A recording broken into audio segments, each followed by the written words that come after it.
El tema es San José María en la historia de la teología. Voy a seguir el orden de las diapositivas, de las pantallas que he puesto, que tengo aquí. Como veis, esta es la imagen de San José María. El método que voy a seguir es que voy a ir comentando las diapositivas y tengo aquí los papeles con cada diapositiva y unos comentarios que me he hecho. Lo que pasa es que voy a tener que ir un poco rápido porque esto es un poco más de 45 minutos. Y cuando entremos en materia, pues veréis que el tema merece la pena. No sé si yo lo haré bien o no. Bien, decía que, pues como todos conocemos la imagen de San José María en la Basílica de San Pedro, que fue pues bendecida y mandada a colocar por Benedicto XVI el 14 de septiembre de 2005. Yo estaba allí, fue un día muy, muy emocionante, ¿no? Está en los muros exteriores de la basílica, y los muros dentro de la basílica está todo lleno, y en los muros, pero esta tiene la ventaja de que es, junto con otra, las únicas que se ven desde dentro de la basílica, se pueden ver, ¿no? Bien, en el libro que tiene abajo, San José María, con el angelito, están unas palabras que son claves de su predicación y que indican pues su aportación a la vida de la Iglesia y en particular a la historia de la teología. Son esas palabras etego si exaltatus fuero a terra omnes tragan ad me ipsum, o cuando comprendió estas palabras, pues eran según la antigua Vulgata, que en lugar de omnes decía omnia, pero el significado es el mismo. Yo, cuando sea levantado sobre la tierra, todo lo atraeré hacia mí. Luego me detendré en esto. Es en la Basílica de San Pedro la única imagen de como sabemos, todas las imágenes que hay dentro de la basílica o en los muros son de fundadores de instituciones de la Iglesia. Esta es el único fundador de una institución que tiene una laical y secular, o sea, de una espiritualidad laical y secular. Todos los demás son santos religiosos, ¿verdad? De vida consagrada. Vamos. Consagrada, todos somos consagrados en el bautismo, de eso voy a hablar, pero los religiosos tienen otra consagración posterior. Bueno, él es el único santo de espiritualidad laical y secular. Y esto da una cierta idea de que San José María no es solamente un fundador pues, de una institución de la Iglesia y que ha organizado pues, muy bien y admirable, ¿no? Por tantos motivos, ¿no? Sino que ha traído a la Iglesia un espíritu que... Y lo ha traído pues porque tiene un origen sobrenatural y ha traído a la Iglesia un espíritu que aporta muchísimo a la vida de la Iglesia y en particular a la teología, como vamos a ver. Bien, voy a seguir este esquema, ¿no? En primer lugar, voy a hacer una justificación del título, ¿no? Que es los santos y la teología. Claro, San José María no es, voy a hablar de San José María en la historia de la teología, perdón, pero resulta que San José María no es un teólogo científico, no ha seguido un método científico al exponer su enseñanza, ¿no? Ni se ha movido en un ámbito académico. Él ha expuesto simplemente el espíritu, ¿verdad? Y ya está. Luego hay la elaboración teológica, como diré ahora. Sin embargo, es un teólogo, como lo son todos los santos. Teólogo significa, pues, teología, palabra sobre Dios. Teólogo, pues, el que conoce a Dios. Pues todos los santos son los que con más profundidad han conocido a Dios. Por eso se suele decir que los mejores teólogos son los santos, ¿no? No solamente los santos que además son teólogos científicos, tipo Santo Tomás o San Buenaventura, ¿no? Sino los teólogos tipo Santa Teresa del Niño Jesús o San Juan de la Cruz o Santa Teresa de Lisieux, que no han seguido un método científico en la exposición de su enseñanza, de su doctrina. Bien, son los que más profundamente han conocido a Dios y por eso son importantes para la teología científica. La teología científica, hoy podría hablar bastante de esto, pero me lo salto. Es un problema de la teología, es que no acude a los santos, que son los que más han conocido a Dios. Ahora lo vamos a ver también con palabras de Benedicto XVI. Bueno, pues eso es lo primero que voy a hacer al principio. Y luego los puntos 2, 3 y 4 son el centro de la exposición que voy a hacer. Y voy a hablar de la llamada universal a la santidad como llamada a crecer en los dones que hemos recibido en el bautismo, que están en primer plano en la enseñanza de San José María y, sin embargo, pues bastante oscurecidos, bastante marginados en la historia de la teología. Y ahí está precisamente su aportación.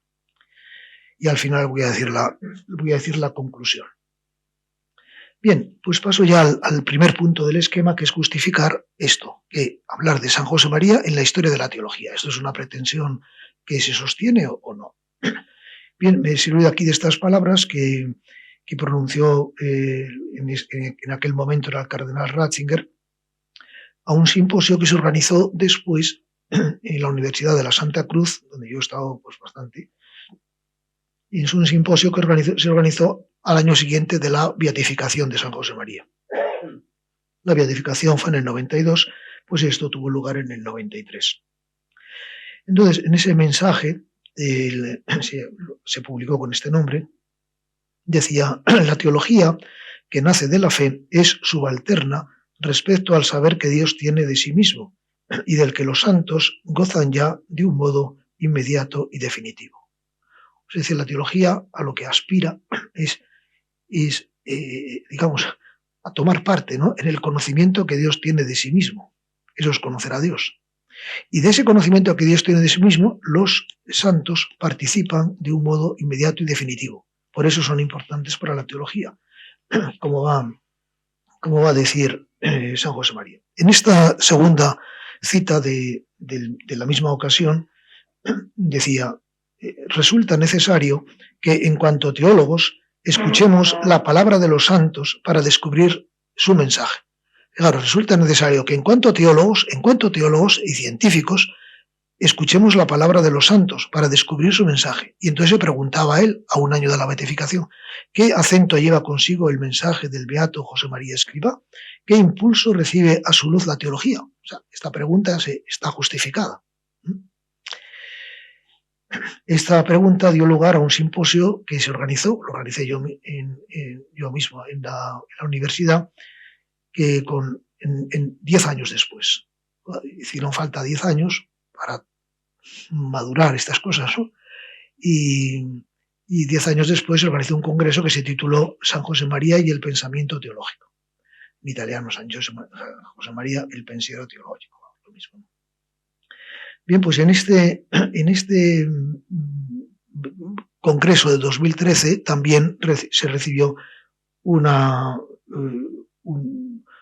nuevo mensaje del cardenal Ratzinger. Pero antes, entre 1993 y 2013, pues ya el mismo entonces Benedicto XVI, pues digamos que se adelantó a responder un poco a esta pregunta, o al menos a orientar. Dice: ¿qué impulso recibe a su luz la teología? Pues en la siguiente diapositiva dice, son unas palabras ya como Benedicto XVI en la exhortación apostólica Verbum Domini sobre la Sagrada Escritura después de un sínodo. Y de cada santo es como un rayo de luz que sale de la palabra de Dios. Pensemos en y entonces ahí cita varios santos, ¿no?, que han aportado. Fijaos qué cosa tan profunda dice. Cada santo es como un rayo de luz que sale de la palabra de Dios. Que sale de la palabra de Dios. No es que ilumina la palabra de Dios desde fuera, no es algo que aporta algo nuevo a la palabra de Dios, no, simplemente que en la revelación cristiana la palabra de Dios ha captado algo nuevo, que está ahí, por tanto es viejo, es de siempre, pero lo ha captado. Es un rayo de luz que sale de ahí y que lo ha captado él y lo comunica para que se profundice en la revelación. Pues cada santo es como un rayo de luz que sale de la palabra de Dios. Entonces dice, pensemos en, y cita varios santos que han aportado un conocimiento nuevo, una profundización en la Sagrada Escritura. Y en el caso de San José María, dice, pensemos en San José María y su predicación sobre la llamada universal a la santidad. Ya que orienta el Papa, dice, San José María ha aportado algo importante a la cuestión al tema de la llamada universal a la santidad. ¿Qué es lo que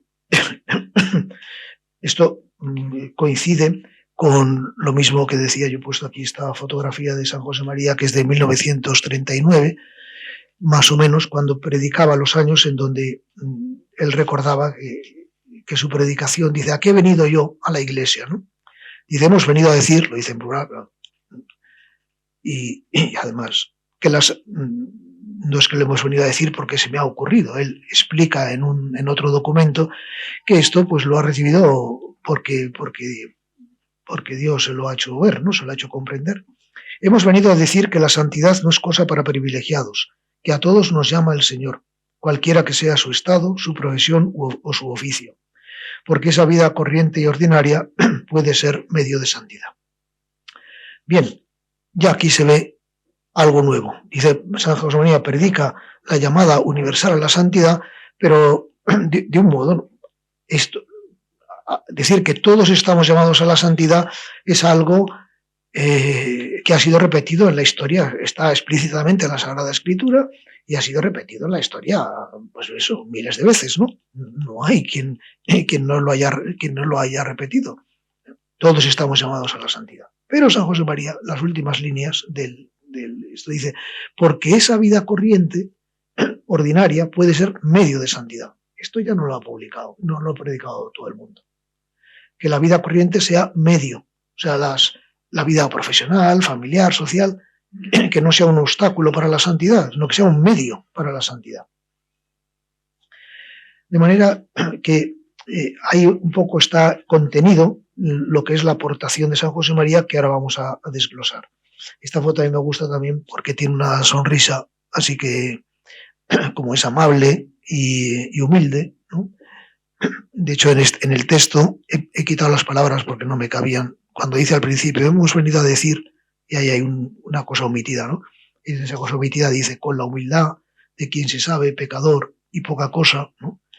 Como San Pedro dice: homo peccator sum, dice, pero con la seguridad de que esto Dios quiere que lo transmita. Bueno, pues que la santidad no es cosa para privilegiados, etc. Bien. Pues vamos a adentrarnos, ahora ya entramos en el número 2 del esquema, ¿no? En la parte central de esta exposición. Bien, San José María predica la llamada universal a la santidad como desarrollo de los dones que se han recibido en el bautismo. Muchas veces cuando escribe, habla de la llamada al universal a la santidad, dice, explica el motivo. Y estamos llamados a la santidad por el hecho sencillo y sublime del bautismo.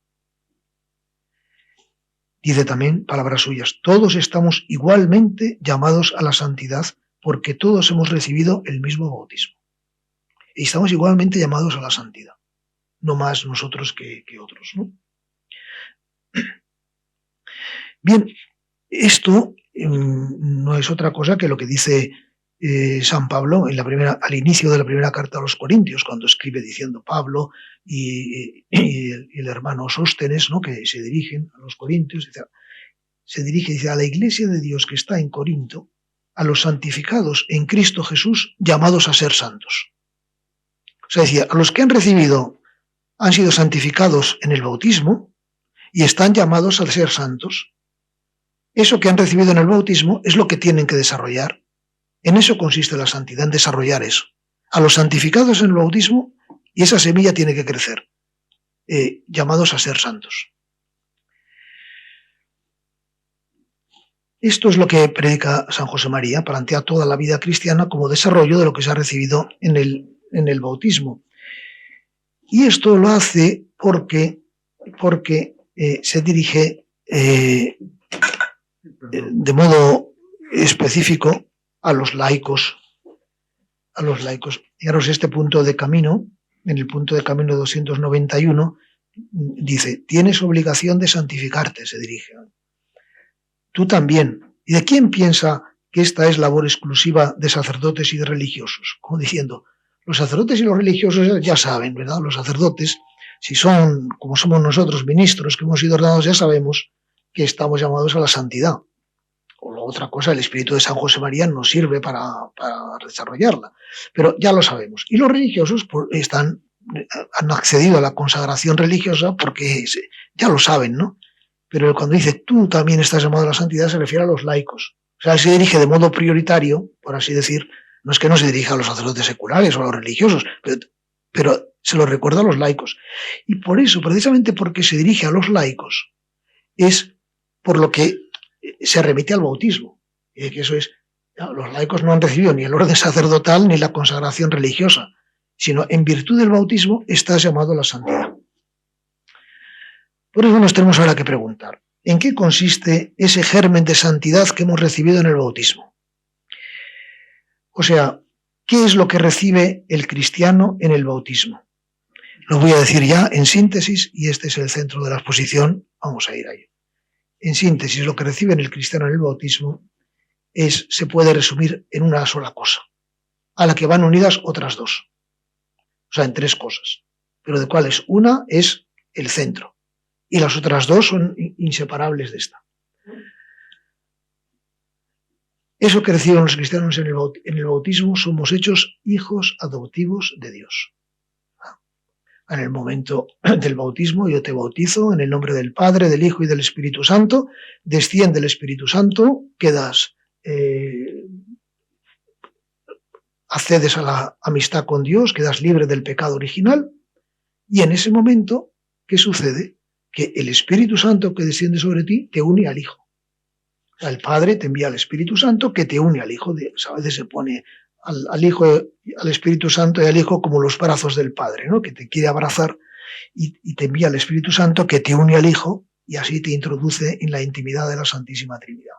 Pues eso, te es enviado el Espíritu Santo que te une al Hijo, haciéndote hijo en el Hijo, dice el Concilio Vaticano II, en la Gaudium et Spes, ¿no? Hijos de Dios en el Hijo, participando, tomando parte de la misma filiación, de la misma relación que tiene del Hijo con el Padre. Bien, y naturalmente esto nos introduce, pero no a cada uno por separado de los demás, sino que la Santísima Trinidad, que es un misterio de comunión, cuando se abre a los hombres, dice la Lumen Gentium, ¿no? Pues introduce en la Santísima Trinidad a los hombres formando una familia que es la Iglesia.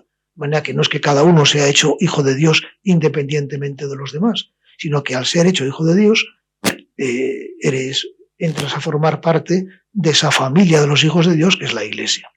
Bueno, pues todo esto se resume en eso. ¿Qué es lo que sucede en el bautismo? Que eres hecho hijo adoptivo de Dios. A este don van unidos otros dos, pero no los voy a adelantar ahora. Vamos a esperar un momento. Ahora me voy a fijar en ¿qué pasó aquí?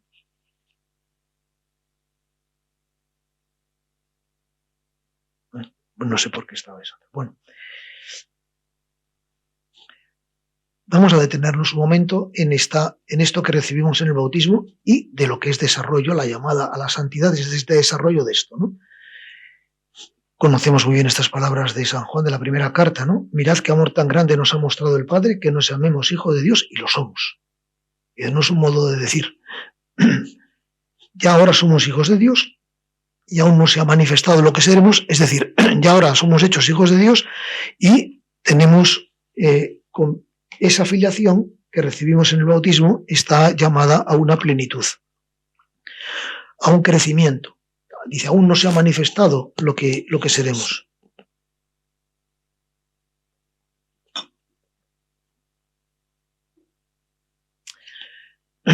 Bien, aquí no sería necesario que yo explicara, cuando he tenido que explicar estas cosas, alguna observación, no tendría que ser... Pero bueno, yo digo las cosas con sencillez, a veces sobre este punto hay un poco de confusión. Digo, todos los hombres son hijos de Dios, ¿no? Que nacemos somos hijos de Dios, porque procedemos de Dios y a su imagen y semejanza, pues eso es lo que... Bien. Pero resulta que en el bautismo somos hechos hijos de Dios. Es otra filiación nueva. La primera es, podríamos decir, una filiación creatural. En cuanto a criaturas, personas, pues somos hijos de Dios. En el bautismo somos hechos hijos de Dios con una filiación sobrenatural, que es participación en la filiación del Hijo.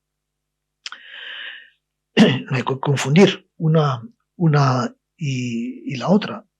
Santo Tomás dice que la primera, decir que somos hijos de Dios porque somos personas, porque la creación, vamos, ¿no?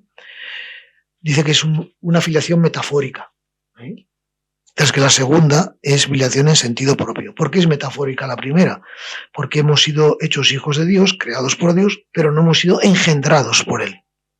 Cuando somos engendrados por Él es en el bautismo. Y ahí nos comunica Él su propia vida, la propia vida sobrenatural de la Santísima Trinidad. Y por eso ahí hay una generación. Lo que rezamos en el símbolo atanasiano. Dice, el Hijo no ha sido ni hecho ni creado, sino engendrado. Pues nosotros en el bautismo no hemos sido hechos, hemos sido creados y engendrados. Bien, este don lleva consigo otros dos en la economía de la redención. O sea, una vez que ha entrado el pecado en el mundo y que la economía sobrenatural es la redención, pues lleva unidos otros dos, que son: el primero es que al ser hechos hijos de Dios, somos hechos sacerdotes de Cristo. Conocemos el texto de la primera carta de Pedro: vosotros como piedras vivas sois edificados como edificio espiritual para un sacerdocio santo, sois linaje escogido, sacerdocio real. Sacerdocio santo, sacerdocio real. En la liturgia del bautismo, después de yo te bautizo en el nombre del Padre, ¿no? Después de la inmersión en el agua, pues la ceremonia siguiente, que te hace entender lo que ha pasado al enviarte el Espíritu Santo, la ceremonia siguiente, cuántas veces habréis bautizado, ¿no? Pues es la unción con el crisma. La unción con el crisma. Y la unción con el crisma significa que al ser hecho hijo de Dios, eres hecho también sacerdote. ¿Por qué? Porque el Hijo de Dios se ha hecho hombre, se ha encarnado, y es el único mediador entre Dios y los hombres, y esa mediación es sacerdotal, porque tiene por objeto dar lo sagrado, unir a los hombres con Dios. Bueno, pues tú al ser hecho hijo de Dios, eres hecho hijo de Dios no solo en el Hijo, sino en Cristo, en el Hijo encarnado, que es sacerdote, que es el sumo y eterno sacerdote, y por tanto tú eres hecho también sacerdote. Esto, como vamos a ver después, ya es fundamental en San José María, pero ya lo quisiera decir ahora. Este es un agujero tremendo en la vida del pueblo cristiano, y me atrevería a decir que en la vida de los sacerdotes. Lo vamos a dejar en la vida de los ministros también. Vamos a dejarlo para después.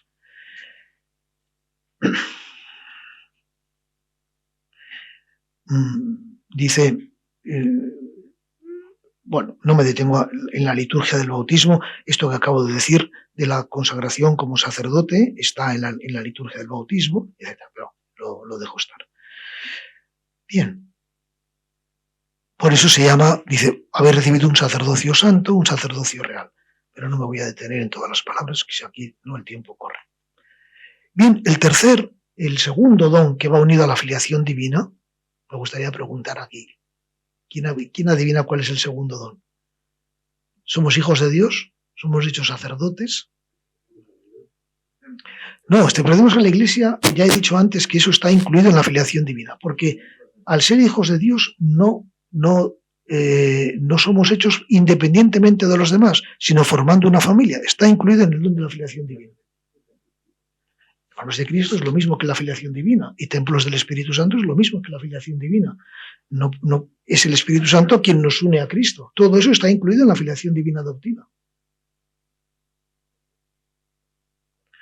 Profetas es uno de los tres oficios en los que se traduce, en los que se ejerce el sacerdocio, ¿no? Cristo es sacerdote, y eso quiere decir que es el mismo, dice, es camino, verdad y vida. O sea, como sacerdote nos da la vida sobrenatural, nos enseña la verdad y nos guía por el camino. Y quien participa del sacerdocio de Cristo, pues tiene esos tres oficios, que son santificar, enseñar y guiar. Pero eso está incluido en el sacerdocio, no ya en la filiación divina, sino en el sacerdocio. Fijaros qué significativo que nosotros no tengamos en cuenta estas palabras. No estoy echando aquí un rapapolvo, ni quiero ofender a nadie, ¿no?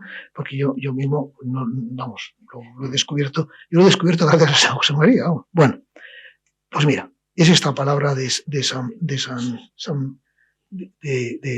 Pablo. Si somos hijos, dice, somos también herederos. Herederos de Dios, coherederos de Cristo. O sea, somos hijos de Dios, sacerdotes y herederos. ¿Qué es esto de la herencia? Mira, la herencia es el término bíblico, que viene, además, tiene la raíz viene de clero, ¿no? Clerónomo es el heredero, ¿no? La cleronomía es la herencia, ¿no? Pues es el término bíblico que incluye toda la doctrina sobre la santificación en medio del mundo, la santificación del trabajo, de la familia, de la sociedad.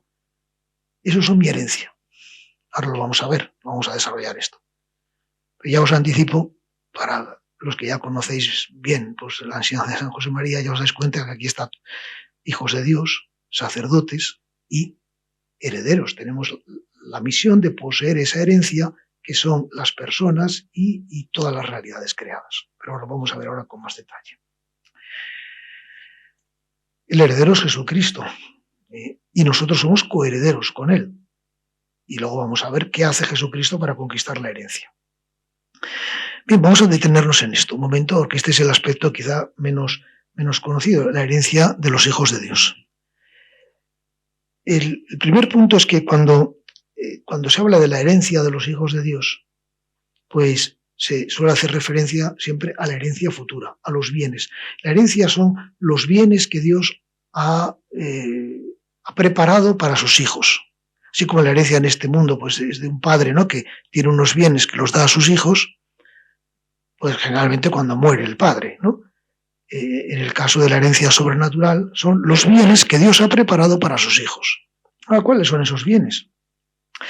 El bien supremo es la misma visión de Dios cara a cara. Pero no solo la visión de Dios cara a cara. Ese es el bien de los hijos de Dios. Dios es mi parte de herencia. O sea, el Salmo, ¿verdad? El Salmo 4, ¿no? Dominus pars hereditatis me. Es la parte de mi herencia. Pero no solamente Dios en sí mismo, sino también sus obras, en las que se manifiesta la gloria de Dios, se manifiesta Él mismo en sus obras. Pues yo soy heredero. Mi herencia es Dios mismo, las obras de Dios en las que se refleja la gloria de Dios, y esa herencia la tengo en comunión con todos los santos. O sea, también forma parte de esa herencia los demás. A ver, vamos a verlo un poco. En primer lugar, la herencia son los bienes que Dios ha preparado para sus hijos. San Pablo dice esa palabra maravillosa, ¿no?, que nos llena de alegría y de optimismo. Dice, lo bueno que es Dios, o sea, Dios quiere que seamos felices. Y dice, ni ojo vio, ni oído oyó las cosas que Dios ha preparado para los que le aman. No te puedes imaginar lo que Dios ha preparado para los que le aman. Ver a Dios y ver su gloria reflejada en todas sus obras. Y verlo también en los demás y con ellos. O sea, ver a Dios cara a cara, ver el reflejo de Dios sobre todo en la comunión de los santos, en los demás, y ver el reflejo de la gloria de Dios en todas las cosas creadas. Bueno, pues el punto es que tenemos de esa herencia ya un anticipo en la vida presente. La herencia no solamente la herencia futura, sino que así como en la vida presente ya somos ahora hijos de Dios y tenemos un anticipo de lo que seremos, todavía no se ve lo que seremos, ya ahora tenemos un anticipo de la herencia. En primer lugar, tenemos un anticipo de la visión de Dios, de esa unión inmediata con Dios en el pan y en la palabra, ¿no? En la Eucaristía y en la palabra de Dios que se nos manifiesta. Ahí conocemos a Dios y podemos contemplarle. Esa contemplación es el inicio en esta tierra de la visión beatífica en el cielo. Ese es el inicio de mi herencia en esta tierra, es la contemplación. Yo en esta tierra vivo como Dios quiere, si soy contemplativo, si procuro ver a Dios en todo, ¿no? Bueno, si procuro, si Él me lo concede, no es una... Pero primero, ver a Dios, pero ver también la gloria de Dios reflejada en los demás y en el mundo. Eso es lo que recitamos en el Salmo 2, ¿verdad? Que en la obra, en el Opus Dei, tenemos la costumbre de llevar el Salmo 2 a la oración nada menos que todas las semanas. Los martes llevamos el Salmo 2 a la oración. Y ahí se dicen esas palabras. Tú eres mi hijo, está hablando de Cristo. Pero nosotros somos coherederos con Cristo. Y tú eres mi hijo. Pídeme, yo te he engendrado hoy. Pídeme, y te daré las gentes en herencia y en posesión hasta los términos de la tierra. O sea que tu herencia, y primero es Dios, tú eres mi hijo. Pero tu herencia es los demás, te daré las gentes en herencia. Y en posesión, aquí no utiliza la palabra herencia porque no posees del mismo modo a los hijos de Dios y a las cosas. No, a ellos les llaman propiamente la herencia, son los hijos de Dios. Te daré a las gentes en herencia, todos están llamados a ser tu herencia. Y también te daré en posesión hasta los confines de la tierra, todas las cosas creadas. Bien, no voy a tener más en esto, es que este es el punto menos conocido y me haría falta. Bien, poseer esa herencia significa santificar a los demás y santificar todas las realidades creadas. O sea, Dios me ha entregado a los demás y a todas las realidades creadas para que yo, como sacerdote, en virtud ya del sacerdocio común, pues procure que los demás y todas las cosas, los demás estén unidos a Dios y llevar todas las cosas a Dios, es decir, santificarlas.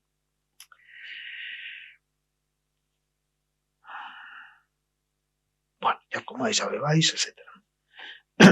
Ahora, esta herencia es una herencia, no es como la herencia de esta tierra, igual que la filiación divina sobrenatural no es como la humana, ¿verdad? La humana es una cierta semejanza, pero en fin, la distancia es infinita. Pues la herencia es una herencia que no simplemente se recibe pasivamente, como la herencia humana. El padre muere y pasan los bienes a sus hijos. No, esta herencia se conquista. San Pablo lo dice en el texto, en las palabras que añado ahora al texto que he citado antes, ¿no? Si somos hijos, también herederos, herederos de Dios, coherederos de Cristo, con tal de que padezcamos con Él, para ser también con Él glorificados. O sea, hay una condición. Dice, eres heredero. Pero si quieres poseer tu herencia, has sido nombrado heredero, pero no tienes toda la herencia. Si quieres poseer la herencia, tienes que padecer con Él y ser también con Él glorificado. O sea, padecer con Él y ya unirte a su sacrificio de la cruz y ya entonces posees ahora la herencia, y para ser con Él glorificado la poseerás plenamente cuando seas con Él glorificado. O sea, de esta herencia no se toma posesión pasivamente, sino con esfuerzo, con sacrificio, ¿no? Hay que padecer con Él, ¿no? Una vez que ha entrado el pecado en el mundo, la herencia, en Adán pues Adán poseería las cosas, era como un juego, ¿no? Antes del pecado. Después del pecado, tomarás, te ganarás con el sudor de tu frente, la tierra te dará brojos. Esta herencia se conquista con sacrificio y sobre todo con los demás. Bien, fijaros en este otro texto de esta parábola del Señor tan significativa, ¿no? Dice, un hombre plantó una viña, pues no cabía aquí la diapositiva, la conocemos todos de memoria, ¿no? Y edificó una torre, tal, la arrendó a unos labradores, y entonces pues ya llegó el momento que les envió a un siervo para que le dieran lo que le corresponde. Y a ese siervo pues a unos lo maltrataron, a otros le echaron fuera y a otros los mataron. Y dice, entonces enviaría a mi hijo. ¿Y qué dicen los labradores, los viñadores, cuando ven venir al hijo? Dice, mirad, aquí tenemos al heredero. Matémosle y será nuestra la herencia. Entonces resulta que le sacan de la viña, además, y muere fuera de la viña, como el Señor lo puso fuera de Jerusalén, digamos, ¿verdad? Es el heredero que ha entregado su viña, pero paradójicamente es así como conquista su herencia. En este caso eran los herederos que pensaban que se podían adueñar de la herencia matando al hijo. Y en cambio es el hijo el que logra su herencia ofreciendo el sacrificio de su vida. Y el cristiano, lo mismo, el cristiano hace eso, dice, padecer con Él Y es así como eres heredero con tal de que padezcas con él, con tal de que te unas a su sacrificio, con tal de que ofrezcas tu vida en unión con Cristo en la cruz. Y entonces es así como poseerás la herencia.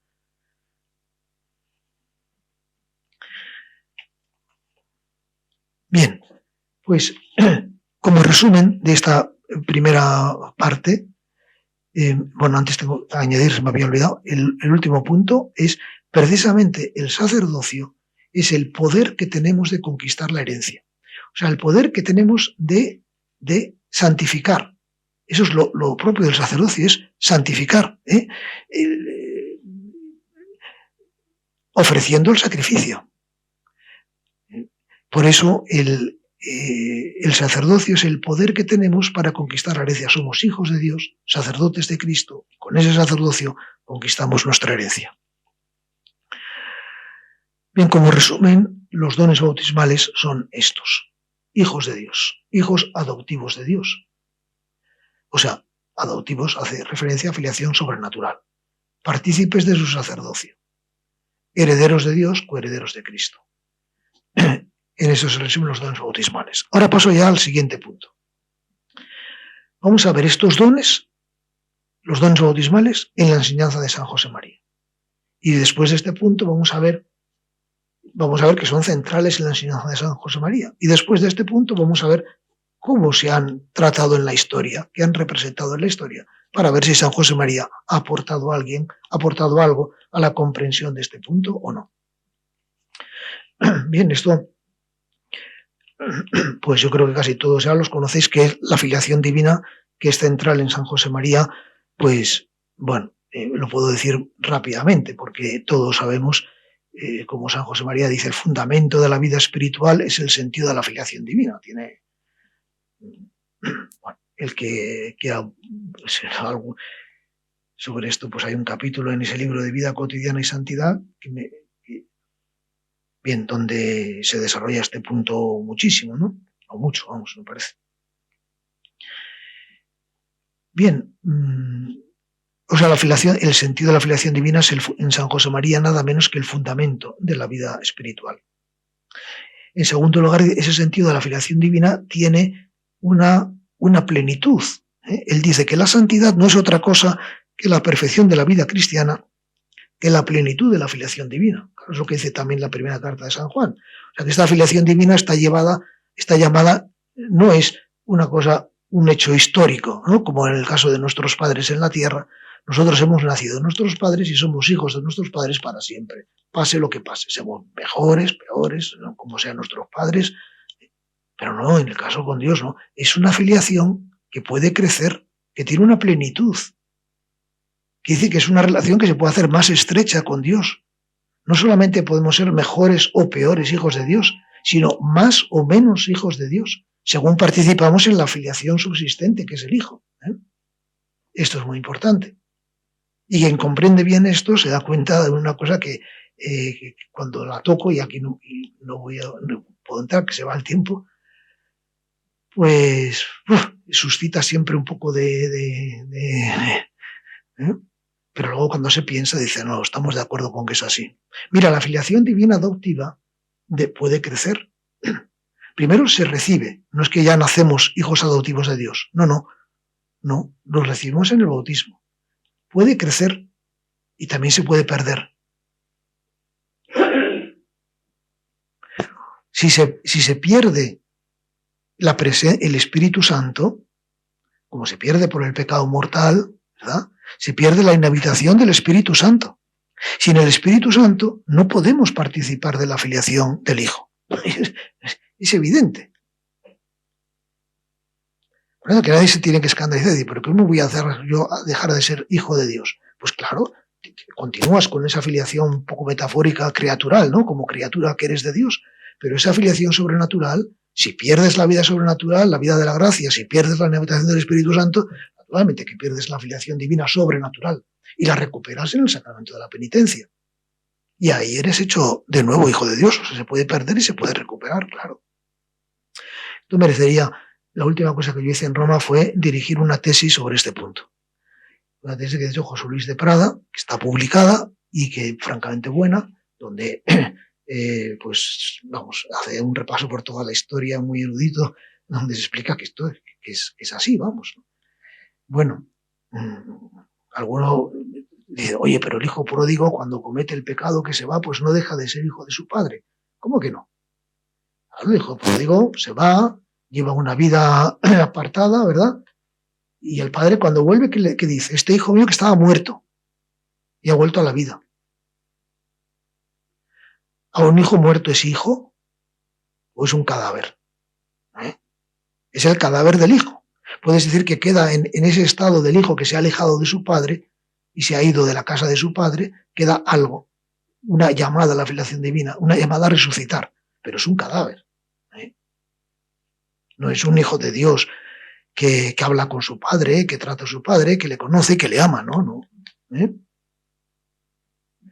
sé si estamos de acuerdo. Bueno.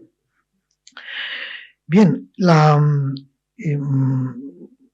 el tercer punto es San José María.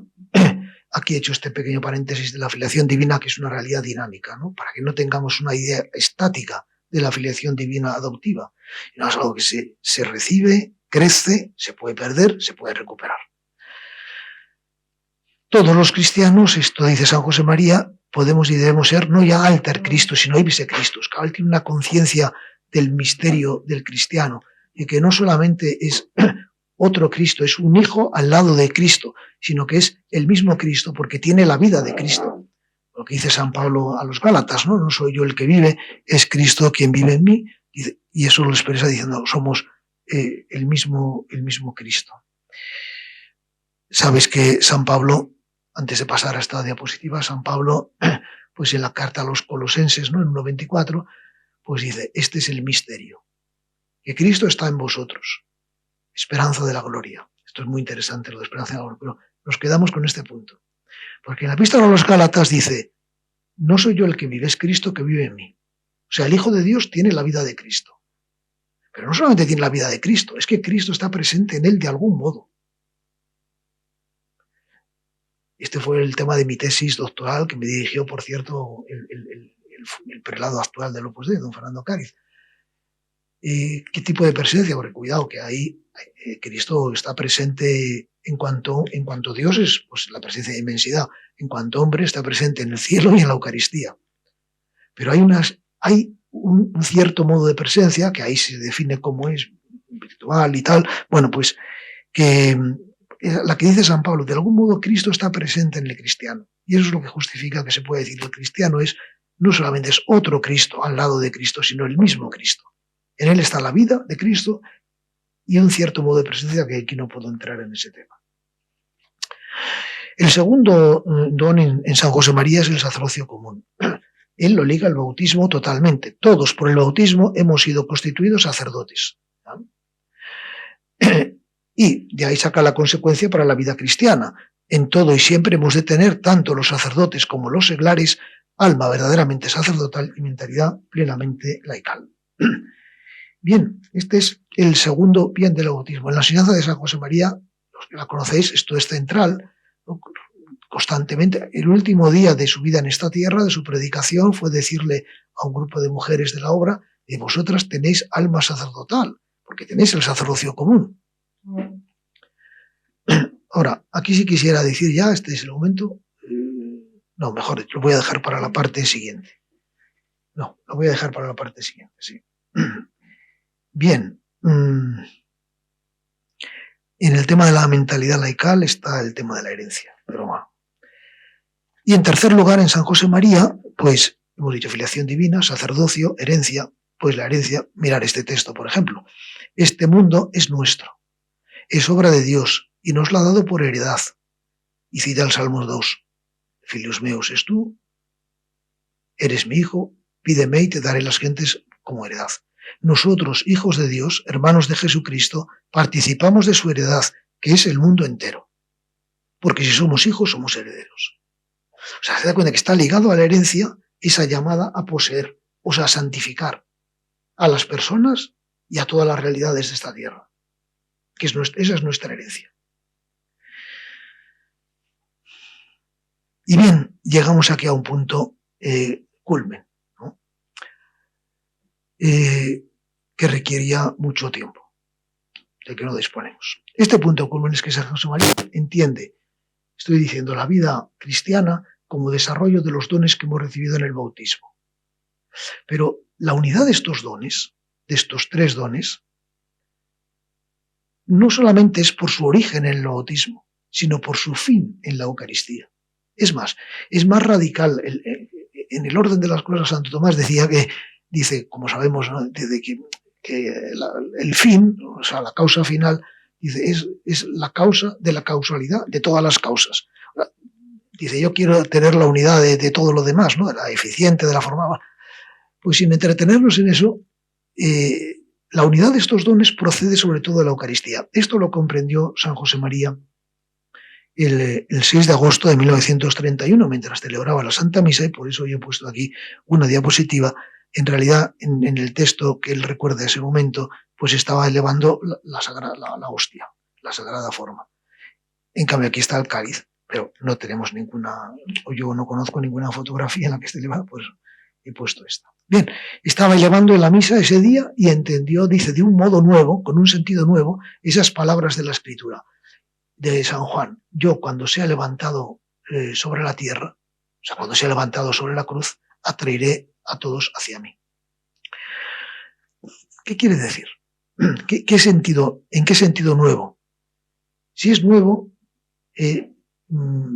¿a qué se refiere? ¿Cómo había sido entendido hasta ese momento? Había sido entendido en la espiritualidad que ha predominado completamente la Iglesia y que sigue predominando. De la vida consagrada, se entiende que dice, yo cuando sea levantado sobre la tierra, cuando sea separado de las realidades de este mundo, atraeré y me ofrezca en la cruz para la redención de todos, atraeré todos hacia mí. Esto, por ejemplo, es representado gráficamente en el símbolo de los cartujos, ¿no?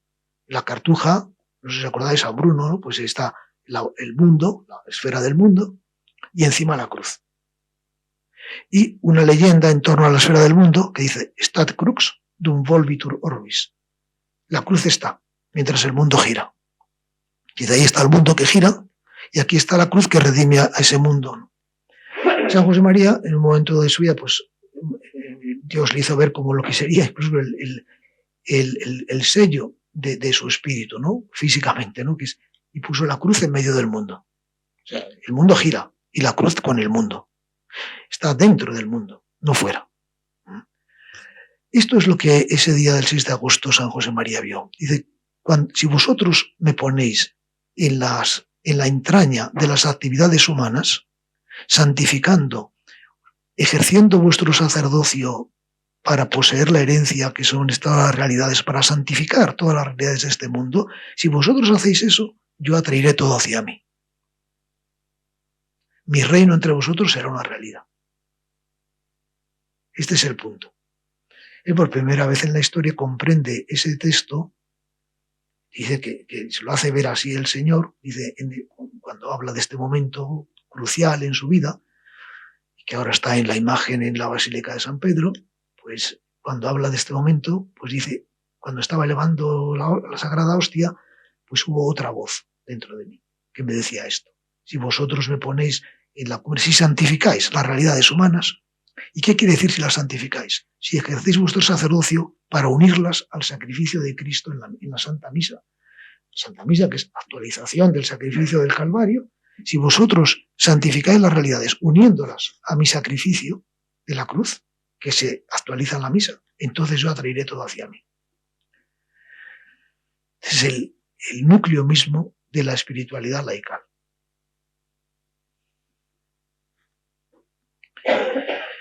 Bien, vamos a pasar ya al punto siguiente. Lo siento, me parece que ya estamos al límite del tiempo y ya me gustaría haberme detenido más ahí. Pero como veis, quiero decir que los dones del bautismo, él comprendió su unidad en la Eucaristía. Bien, voy a hacer ahora una referencia rápida a estos dones del bautismo en la historia de la teología. En la historia de la teología, ¿qué pasa con estos dones del bautismo? ¿Qué pasa con la filiación divina, por ejemplo, ¿no? Pues la filiación divina, mira, entre los primeros cristianos está muy presente. Y me he traído aquí un solo texto. Cuando digo los primeros cristianos, me refiero así, en líneas generales, hasta el siglo IV, siglo V, ¿no? Se suele decir hasta el Concilio de Nicea, pero también se suele prolongar un poco más. Bien, este texto de San Cirilo de Jerusalén, que representa lo que es patrimonio, ¿no?, de los primeros cristianos. Bautizados en Cristo y revestidos de Cristo, son las catequesis bautismales. En este caso de la mistagógica, o sea, ya después de haber recibido el bautismo, dice estas palabras. Habéis sido hechos semejantes al Hijo de Dios, porque Dios nos predestinó a la adopción. Nos hizo conformes al cuerpo glorioso de Cristo. Hechos, por tanto, partícipes de Cristo, con toda razón os llamáis Cristos. Y Dios mismo dijo de vosotros, no toquéis a mis Cristos. Y aquí ya lo está utilizando en el término de ungidos. Fuisteis convertidos en Cristo al recibir el signo del Espíritu Santo. Está diciendo, mira, en el bautismo habéis sido hijos de Dios y sacerdotes de Cristo. Aquí, en este texto, no habla de la herencia, o sea, de ese otro don que está unido a la filiación divina. Sin embargo, podría citar otros textos en los que la herencia está súper presente entre los escritos de los padres de la Iglesia. Y ya los más antiguos, en el siglo II, la carta a Diogeneto, ¿no?, de cuando dice, por ejemplo, dice, los cristianos son, dice, lo que es el alma en el cuerpo, esos son los cristianos en el mundo. Es vuestra herencia, vuestro cuerpo, el que tenéis que informar, al que tenéis que dar vida y vida sobrenatural. Vuestro cuerpo es el mundo, es la sociedad, y vosotros sois el alma de ese cuerpo. O Tertuliano, ¿no?, cuando les dice a los primeros cristianos, estamos en el siglo II, pues con vosotros navegamos, con vosotros compramos, vendemos, o sea, todas las actividades humanas. Y la carta de Diogeneto dice, son iguales en todo a los demás, pero llevan un tenor de vida admirable. Cuidado, pues podemos decir, son del mundo, porque esa es su herencia, pero no son mundanos. O sea, tratan de ser lo que el alma en el cuerpo. O lo que dice Orígenes en el Contra Celso, ¿no?, cuando Celso es muy gracioso porque acusa a los primeros cristianos, dice, bueno, esto ¿qué pasa aquí, no? Que tenemos a unos que se sirven, dice él, de sus profesiones, de zapateros, de lavanderos, de pedagogos, o sea, de que acompañan al niño a la escuela, ¿no? Se sirven de sus profesiones para extender la doctrina de Cristo, de este Cristo, ¿no? Ahí ves como los primeros cristianos, pues efectivamente eso es lo que hacían, ¿no? Servirse, o sea, santificar sus profesiones para hacer presente ahí a Cristo. Bien, en resumen, entre los primeros cristianos la filiación divina es una realidad que está muy presente. Ahora, después, ¿qué pasa? Mira, aquí pasa una cosa. Voy a poner ya directamente todos los puntos de esta diapositiva. Vamos a ver. El primero, como veis, es ¿qué pasa después de la época patrística, ¿no?, cuando empieza lo que se llama la época de la teología monástica? Y la teología monástica, la que se cultiva en los monasterios desde el siglo VIII hasta el siglo XIII, cuando empieza ya la escolástica, ¿no?, pues en toda esa época, mirad, desaparece. Cualquiera que busque, yo he buscado todo lo que puede, a lo mejor me equivoco y resulta que hay por ahí un autor que no conozco y que habla de la filiación divina. Vamos, ¿dónde está? ¿Dónde está? En Pascasio Razberto, ¿dónde está? No está, no. ¿Dónde está en San Anselmo? Tampoco, hasta el límite ya de la escolástica, ¿no? ¿Qué sucede? Sucede una cosa. Esto tiene, o sea, antes he citado un texto de San Cirilo, ¿no? Después de San Cirilo, pues hay otros padres, tipo San Agustín, por ejemplo, donde la filiación divina está muy presente. San Juan Crisóstomo, lo mismo. Pero después, cuando empieza ya, acaba esa época, como desaparece. ¿Y qué es lo que ha pasado? Mira, sobre esto no hay ninguna publicación. Nadie ha afrontado esto. ¿Qué ha pasado? Yo, a lo que he llegado hasta ahora, a mi juicio, mi modesta opinión, es, mira, en el siglo III, a inicios del siglo III, o muy a final del segundo al tercero, surge el primer fenómeno de consagración en la Iglesia, que son las vírgenes consagradas, que son unas mujeres que se consagran a Dios delante del obispo. No son consagradas por el obispo, jamás el obispo ha impuesto las manos a una mujer. Ellas se consagran delante de la comunidad cristiana para ejercer un ministerio público. Les encomienda una serie de tareas y dejan de ser unos fieles corrientes. De hecho, tienen un lugar apartado en las asambleas litúrgicas, en las reuniones litúrgicas, llevan un distintivo, ¿verdad? Ya a partir de cuando haya una ceremonia, como se ve en el sacramentario gelasiano, en las ceremonias pues se le pone un anillo, se le pone un velo, son especiales, digamos, distintas de los demás fieles. Es el primer fenómeno de consagración. Luego estas son un poco como absorbidas por el estado de vida religiosa, porque estas continúan viviendo en el mundo y están ahí, pero luego ya cuando empieza el auge de la vida monástica, pues ya son absorbidas. Hasta nuestros días, que en el Concilio Vaticano II pues se ha querido volver a actualizar la consagración de vírgenes que no son religiosas, que no son monjas. Y hay unas vírgenes que son seculares, que son estas, como al principio. Bien. Ahora, estas vírgenes, cuando hablan de ya los padres de la Iglesia, por ejemplo, San Cipriano y más tarde, sobre todo, San Ambrosio, pues las describen como esposas de Cristo. Y de ese acto que realizan, son como esposas, como diciendo, yo que he nacido a la vida cristiana en el bautismo, ahora me caso, llego al matrimonio con Dios. Bien, son como esposas de Cristo, y toda la vida, la doctrina que lea San Ambrosio, la doctrina espiritual, está planteada de esa manera, en base a esa segunda consagración que han recibido después del bautismo. En base a la segunda consagración, que son esposas y por tanto deben agradar al esposo, tienen que ser una vida fecunda, tienen que ser fieles al esposo y esposo. Y se deja de hablar de filiación. No porque no exista, está en la base. Pero se deja de hablar de filiación. Yo he leído artículos de autores en nuestros tiempos, por ejemplo, de Jean Galot, un famoso jesuita, pues, que dice, pero realmente, ¿qué ha pasado con la filiación divina? Dice en la voz de un diccionario, ¿no? ¿Cómo se nos ha escapado esto, no? Pues sí, ha desaparecido un poco del horizonte porque ha sido como superado de algún modo, ¿no? Por la espiritualidad esponsal. Pero claro, esto coincide, el otro fenómeno es que al mismo tiempo que hay este auge de la vida consagrada, hay una degradación, una decadencia de la santidad de los laicos. De estos que tenían que haber sentido la filiación divina y su consagración bautismal, pues se diluye. Esto es, a mi juicio, estos dos fenómenos, la disminución de los laicos y la vida consagrada, lo que explica un poco el oscurecimiento. Bien, el primer autor que contribuye a superarlo, Santo Tomás de Aquino, de un modo fantástico, ¿no? Porque presenta la filiación divina como participación con todo el contenido que tiene esa palabra en Santo Tomás, ¿no? Que es una maravilla, pues participación de la filiación del Hijo, ¿verdad? De la filiación que es el Hijo. Y eso es una contribución fundamental. Pero luego, después de Santo Tomás, pues siguen ahí con otras polémicas. No hay muchos otros autores prácticamente nadie que hable de esto. Incluso con Lutero empeoran las cosas muchísimo. Con Lutero, como él entiende la justificación como algo pues simplemente exterior, no como una transformación ontológica, ¿no?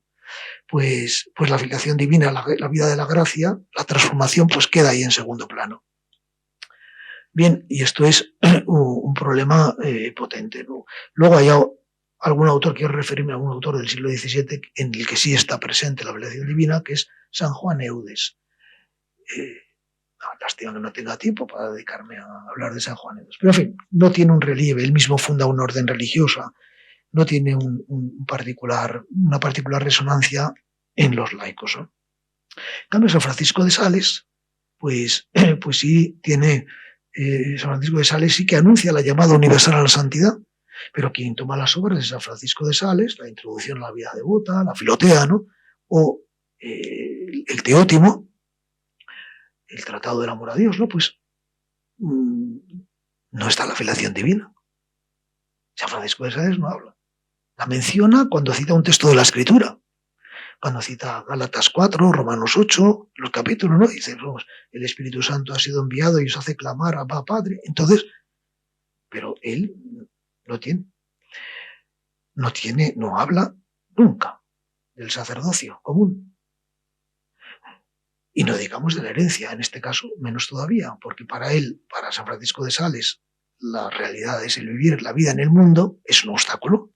Y estás llamado a la santidad, pero estás en peores condiciones que el religioso que se ha apartado del mundo para seguir radicalmente a Cristo.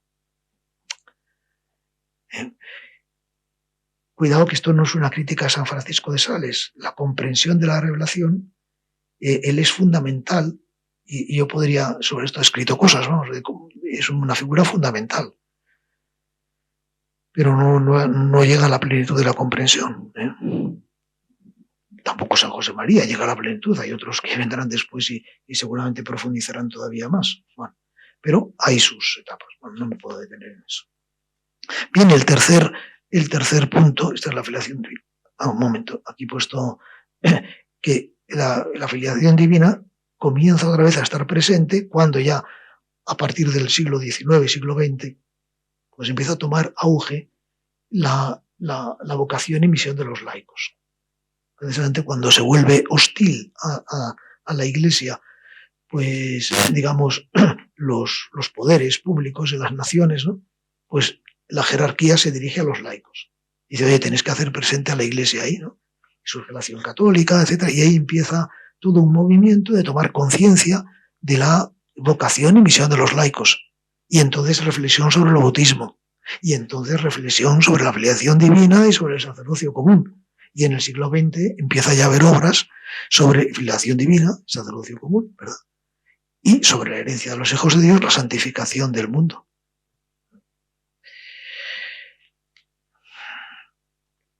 En el Concilio Vaticano II, los dones bautismales están por primera vez en un texto del Magisterio, están presentes. Están presentes, pero todavía no están articulados. Por ejemplo, en la Lumen Gentium aparecen, claro, número 2, número 10, aparece claramente la filiación divina, aparece el sacerdocio común. Muy poquito la herencia de los hijos de Dios. El capítulo 4 sobre los laicos un poco. Eso se ha dejado para la Gaudium et Spes. Porque en la Lumen Gentium la idea que se tomó es, vamos a ver a la Iglesia, la vida de la Iglesia ad intra, dentro de la Iglesia. Y se habla de los fieles cristianos. En cambio, la Gaudium et Spes es la relación con el mundo. Entonces, ahí se habla de la herencia. En cambio, aquí se habla de la filiación y del sacerdocio. Bien, pues eso tiene es una novedad fantástica, ¿no? En el magisterio, maravilloso, ¿no? Pero todavía tiene, yo voy a acabar diciendo que San José María es precursor de esto, de eso que ya se encuentra en el concilio, pero no solo es precursor, es también un horizonte para la comprensión del concilio, para el desarrollo del concilio. O sea, va mucho más allá. Y esto es así teológicamente. No lo estoy diciendo, en nada de lo que estoy diciendo bueno, es que yo pienso que es así. Vale. Del sacerdocio común tendría que decir en la historia, pues hacer unos pasos semejantes que no los voy a hacer, ¿no? En los primeros siglos está presente, los cristianos tienen conciencia de esto, ¿no? En Santo Tomás de Aquino es un punto estupendo, porque dice participación del sacerdocio de Cristo. En Lutero un desastre. En Lutero, este es el que estamos viviendo ahora, pues en nuestros tiempos es Lutero, pues habla del sacerdocio universal, ¿no? Dice, todos somos sacerdotes, todos, igual. Pero no hay un sacerdocio ministerial, ¿no? Todos somos igualmente sacerdotes. Y eso lo llama el sacerdocio universal. Entonces eso lleva a que, eso es una barbaridad, ¿verdad? Porque hay dos sacerdocios. Está el sacerdocio común del bautismo y el sacerdocio ministerial en el sacramento del orden. Entonces, al negar todo el esfuerzo de la contrarreforma, todo el acento se pone en defender el sacerdocio ministerial y el sacerdocio común queda en segundo plano. Claro, eso dura hasta nuestros días. Hoy cualquiera puede ver entre los fieles, entre la gente, tú le pregúntale a uno, ¿tú eres sacerdote? Yo en la universidad, en los exámenes a veces cuando sobre todo las clases que daba en el Instituto de Ciencias Religiosas, que venía gente, pues laicos, ¿no? Y me venía y le decía, yo le preguntaba así para provocar, ¿usted es sacerdote? Y me decía, no, yo no, usted es sacerdote, yo no. O sea, usted no está bautizado, no está bautizado. ¿Cómo que no estoy bautizado? Claro que estoy bautizado. ¿Está bautizado y no es sacerdote? Imposible. Bueno, el sacerdocio común, ¿no? Esa es la... Vamos, como dije, no tiene ningún título, no tiene ningún relieve. Pero atención, es que entre nosotros mismos, entre los ministros, el sacerdocio común no tiene apenas relieve. Además, nosotros a veces vivimos un poco sin darnos cuenta con la mentalidad, casi como si el sacerdocio ministerial hubiera absorbido al sacerdocio común. Dice, yo soy sacerdote y me estoy refiriendo al sacerdocio ministerial. Diciendo, oye, un momento. Eres sacerdote desde el bautismo, tienes el sacerdocio común. Yo tengo 2 sacerdocios. Los fieles laicos tienen un sacerdocio, por eso yo soy más sacerdote, si se quiere. Pero yo tengo el sacerdocio común y tengo que santificar todas las realidades terrenas. Soy secular.